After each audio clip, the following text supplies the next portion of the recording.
Leapfrog Crypto here. Just a quick reminder, all the content here is purely educational, showing you how I use bots in crypto trading. This isn't financial advice, I'm simply sharing my experiences and strategies. Always do your own research before making any investment decisions. Happy trading!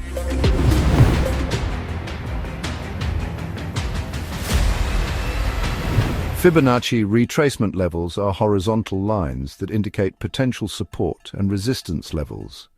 Derived from the Fibonacci sequence, these levels are typically set at 23.6%, the 38.2% comma, the 50% retracement level, the 61.8%, and 100% fib level. Traders use these levels to identify entry and exit points, as they often align with significant price reversals.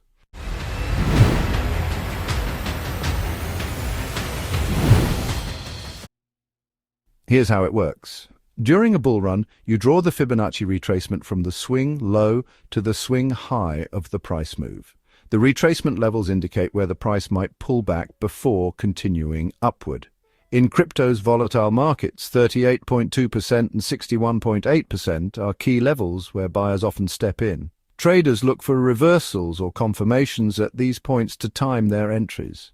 Combine Fibonacci with other tools like volume, moving averages, Elliott wave analysis, and trend lines to reduce false signals. For example, a bounce from the 61.8% level with high volume could signal the next leg up. Master Fibonacci to navigate the volatility of crypto bull runs like a pro. Trade safe till next time. Adios.